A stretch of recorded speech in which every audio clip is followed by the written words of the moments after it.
Yes. I went, she told me I'd be paying you 3,000. Yeah. I was like 3,000, yes, hapa naweza pata kanyumba because mimi nalalanga nje kama gari na nimekuwa mtu wa drugs.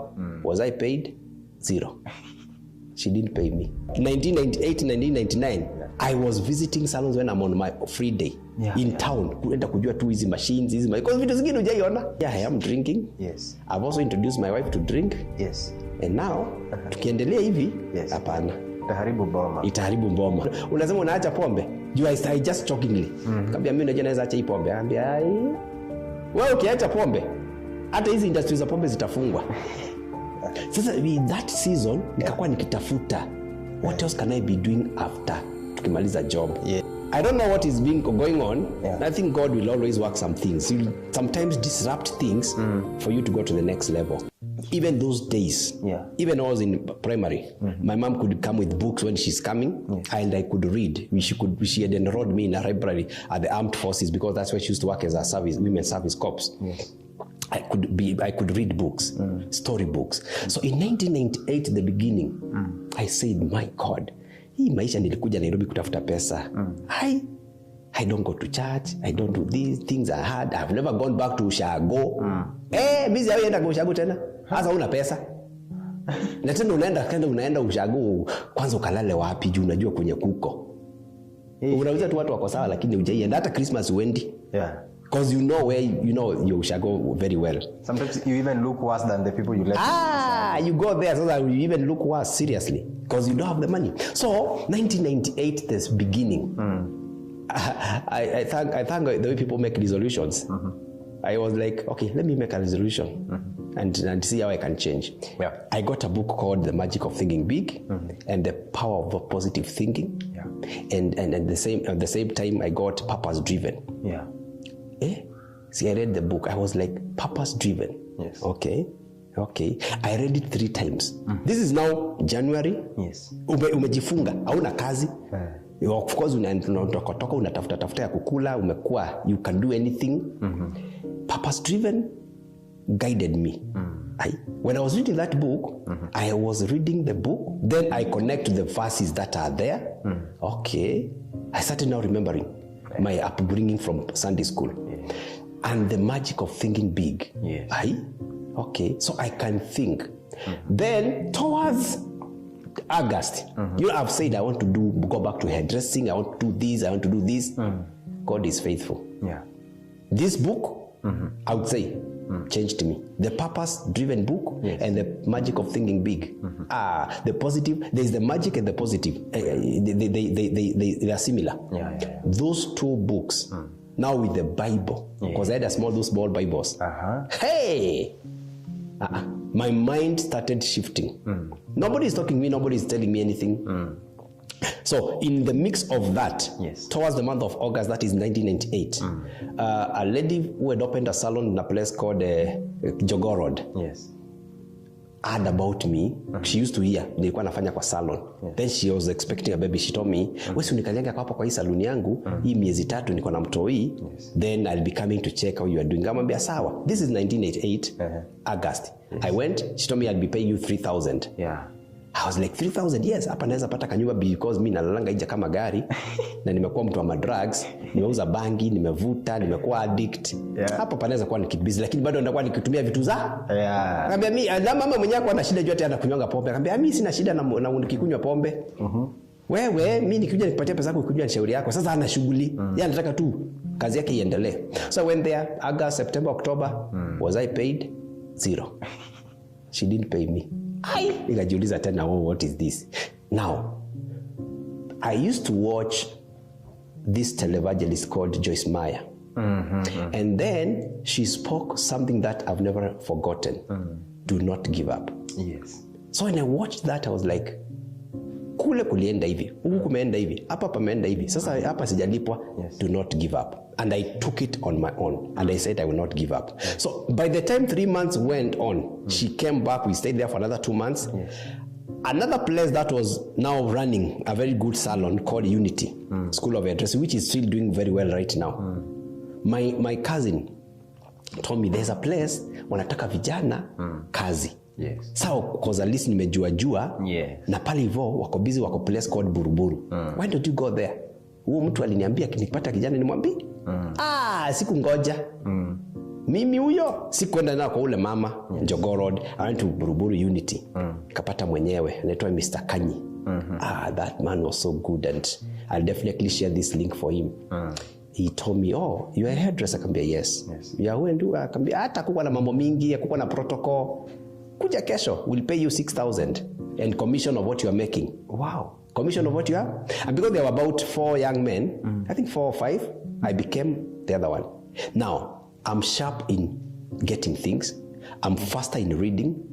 And because I haven't trained, this was a very, up class salon. Yes. Nikaingia Unity. Towards now the end of 1998. Yes. By the time we ended Kuisha, you remember the bomb blast? The issue of bomb blast, that is where we had the bomb blast in Kenya 1998, somewhere there. Yeah. I was there. We had the blast right there. We also got people came from town to their hairs because they had some dirt. Yeah. That time. Yeah. And then there was a lot of commotion in the city. Yeah. So people started being scared of going to salons in town. Yeah. So that salon became very busy. 1999, oh my God, I was good. Yeah. Now you're addressing the same place and I'm being paid. Nikapata kanyumba, kajikombolea. So nikaanza kuishi, nikaanza kuishi life. Yeah, and now you've started living life now. Living life. Bwana nikakuwa mimi na support my mom na nikasema sasa now next year lazima niende ushago. Yes. Because everybody longs to have a house to live in after going what you've gone through. True. But now mimi sijaacha ma drugs. Hapana. You still have that? Hapana, sijaacha. Mimi 99 sijaacha. Hapana, bado nazitumia. Lakini sasa nazitumia na ujanja. Yeah. Kama ni bangi, unajua saa zile utafuta bangi. Inakuonyesha uko na pesa mingi na hauna. Inakuonyesha umetengeneza customers wengi na hujatengeneza. Yes. Then from there, 1998, 1999, yes, I was featured in the newspaper. I did one of the FC Leopards. Yes. I think that the FC Leopards, they came to a salon to be given some pampering because of them going to play somewhere. Yeah. So I did the goalkeeper. Yes. Because after I did the goalkeeper, I was taking a photo when I'm working on his hair, cutting his hair and shaping him, putting some, nice gel. Now the goalkeeper. Yes. So the person who took the photo featured me. Where? Kwa gazeti.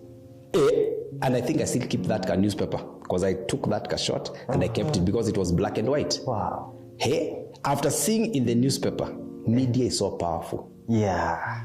I started receiving phone calls because it was a landline. People started calling, asking about me. By the end of 1999, I went to work in Westlands. Wow. Posh salon, doing Asian hair. Doing things, some things I had never seen. Yeah. It's only that I used to be very ambitious. I used to be very, ile kujituma. Watu wanashinda wakisema kujituma. But from back in the day. Nikiwa 1998, 1999, I was visiting salons when I'm on my free day in town. Kuenda kujua tu hizi machines, because vitu zingine hujaiona. You need exposure. Exposure is very good. So, the 1999 nikaenda kuisha.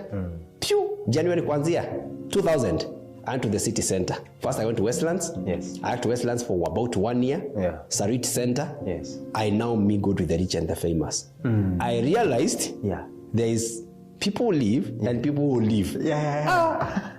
You are there, somebody comes and pays 5,000 for their hair. Now umezoea kuona mtu akilipa so tatu. And then they tip you 500. You are like, okay. We are in the same country. Sarit Center is... because it was newly opened. So it was just very nice. It was exquisite. Yes. Then from town, from that place, I realized growth rate of me being here might be minimal. Why did I venture into the city center? Because I'm hearing so many rumors. And now, nimekuwa featured, nimekuwa a celeb. I went to town. I left this place nicely. I left Sarit nicely. I told the lady, because I'm not very good in Caucasian hair, doing Wazungu and, Indians, why don't you give me space? I go to the city center and do my African hair. Because now najisikia. Sasa nimelearn. And to the city center. I got to a salon in town. 2001. Then 2001 there was competitions which were organized about hair and beauty. I entered, I enrolled myself, and I was a threat. I I'm very creative indeed. Wow. I'm very creative.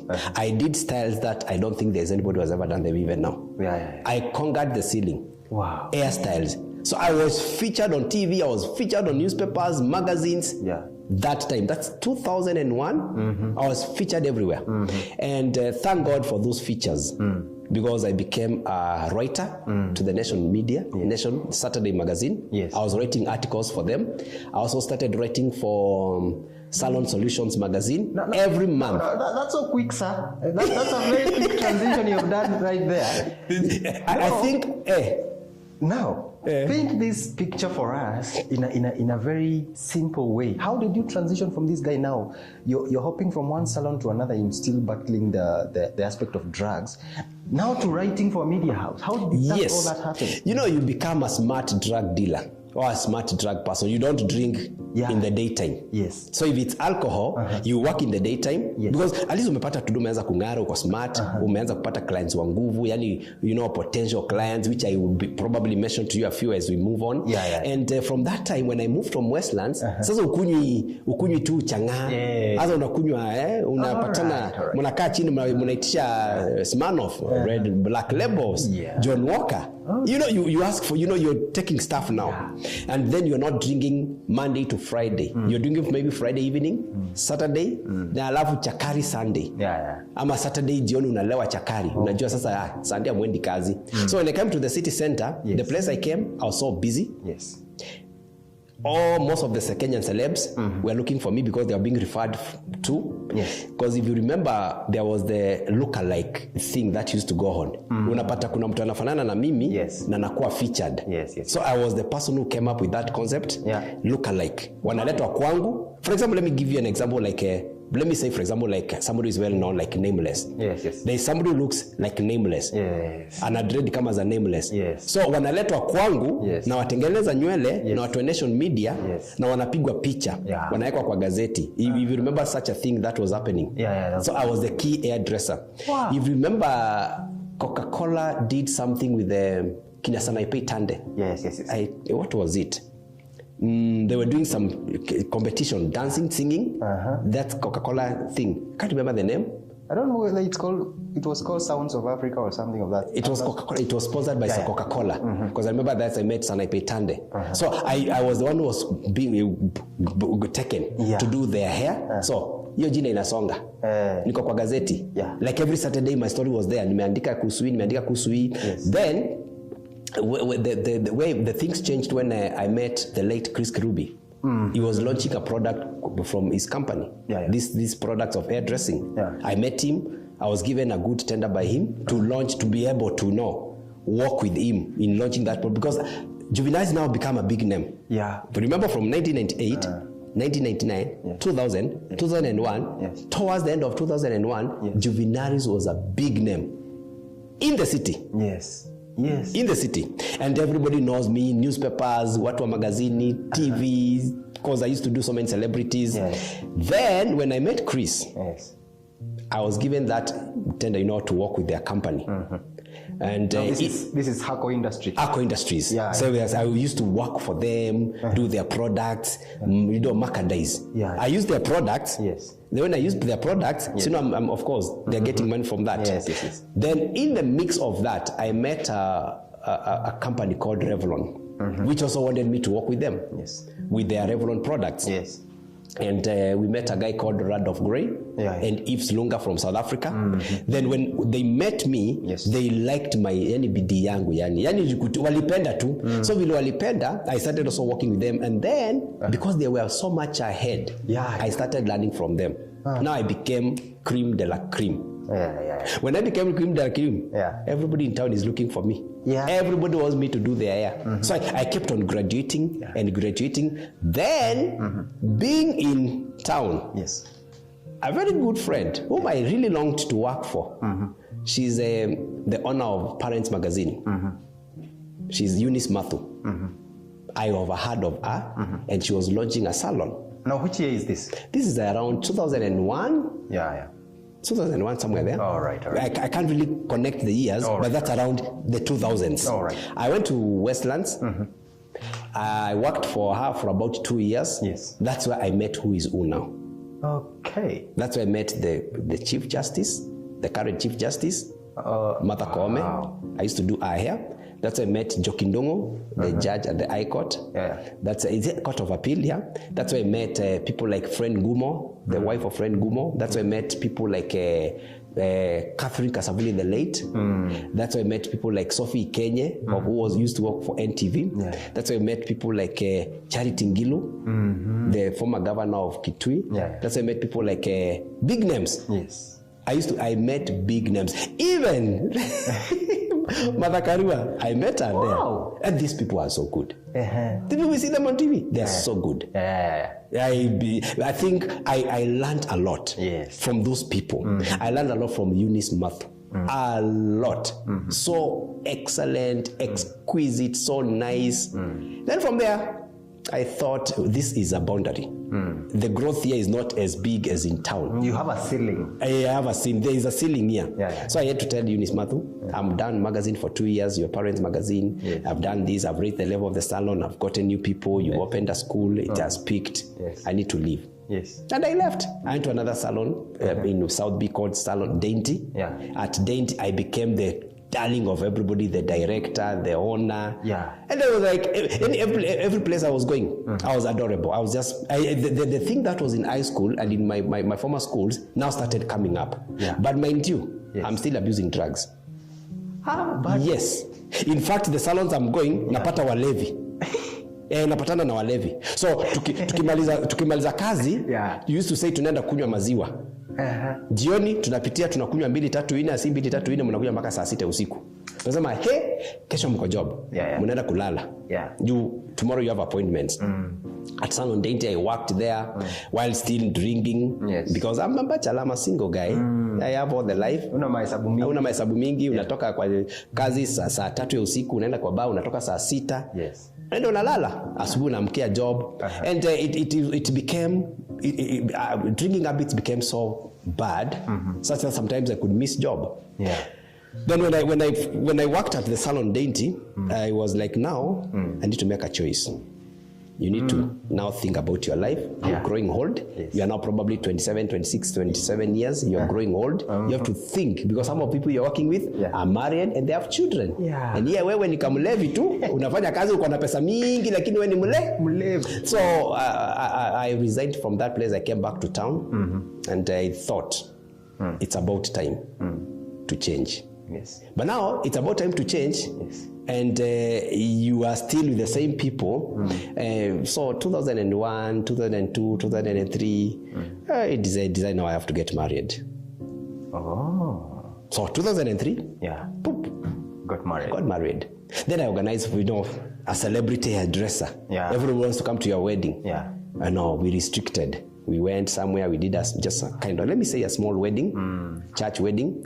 Am I saved? Am I a Christian? Yes, I'm a Christian. But am I still drinking alcohol? Yes. Kwanza hiyo siku ya harusi.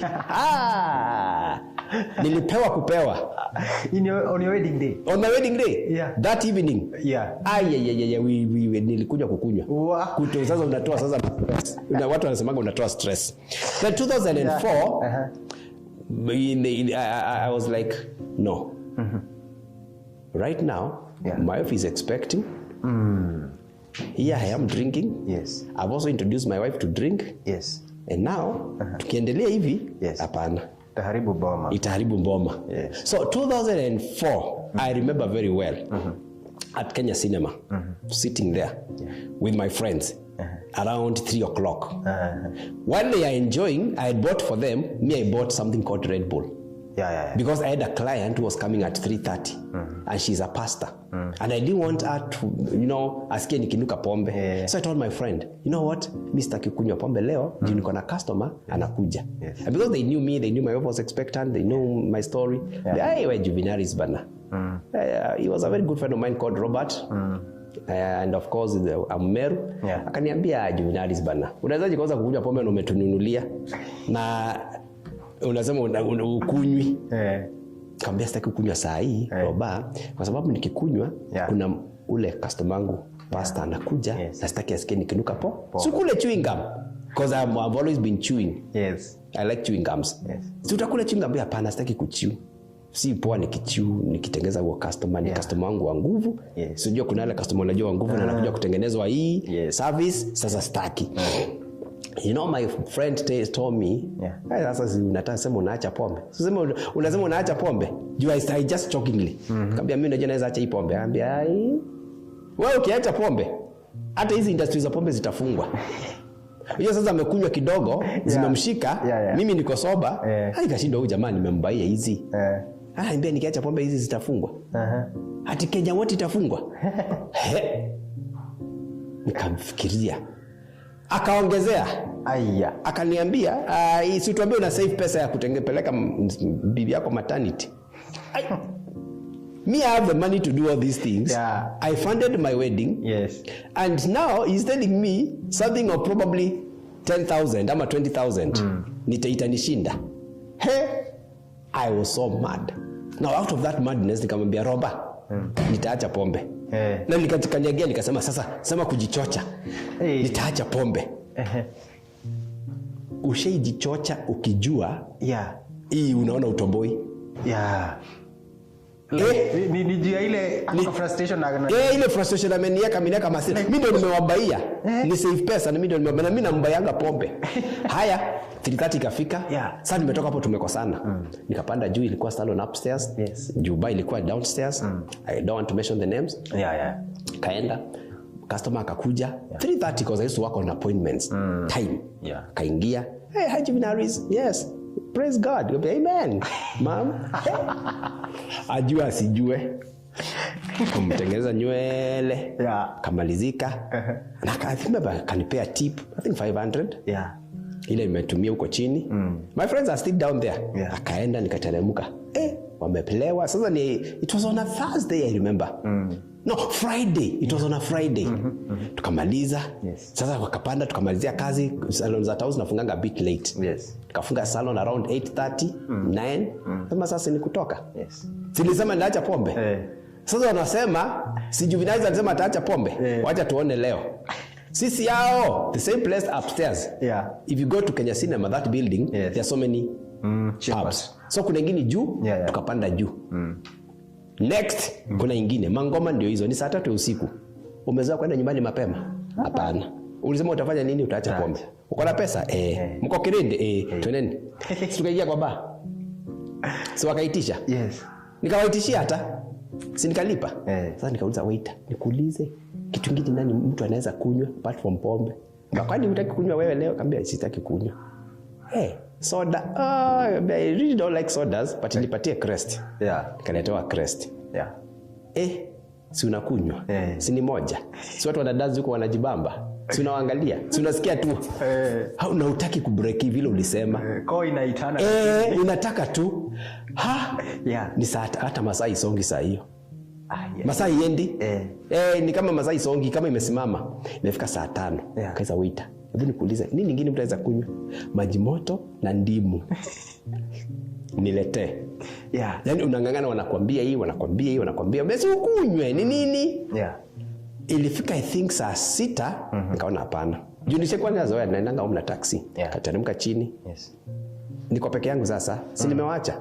Siwaambia mahali nimeenda. We are not going the same place. Chini taxi home. Kufika mahali ilikuwa nakaa. Mahali panaitwa Kariob nini? Huruma. John Saga. Kushuka. Kuna launch. Inaendelea. Buy one, get one. Gani another brand. Kuingia hapo, Haji Juvenalis, baze huku umepotelea wapi? Huku kuna launch. You buy, I think you buy 2, you buy something like that. Kasema, kweli leo? Kwani kulienda aje? Kuingia kwa bar, meza zote zimejaa. You buy, you are given. You know the way those, the way they marketize their products. Promotions. Kasema now kule nimekosa kukunywa na nimetoboa. Sasa hapa kirindi yangu yote iko hapa. Maneiba ndio hawa. Hapana. Si nimesema sitakunywa, acha nijifunge, acha nijitighten. Acha nifike kwa nyumba nikuje. Kuingia kwa nyumba? Si kutoka. Lakini ngoma inalia, unasikia. And I'm like, kaingia wife kwa nyumba. She's there, niko soba. Kalala. Unalala. na umezoea. Usingizi na ni Friday jioni sasa unaamkia Saturday. The following day kaenda job. Kufika job, yani ulienda kukunywa place nyingine. Mimi sikukunywa. Nani? Wewe. Na wewe ni sponge. So it's early in the morning on Saturday morning. Yeah. Na wewe ni sponge. You see the way now the conversation is still going on. Kasema nyinyi mkijua sikukunywa. Now I started thinking, what do I do now? Yes. Because hawa tu tunashindanga nao, tunaenda nao kwa bar. Now things now started erupting in a funny way. Things started erupting. So 2004 towards the end, I remember it was December. Yes. No, before we come to that, 2004 kabla iishe, around September. So just pombe nimeacha 2004 ikianzia ikienda ziveza wife ana expect in December. Sasa mwezi wa 4 wa 5 wa 6 September. Sasa that season nikakuwa nikitafuta what else can I be doing after tukimaliza job.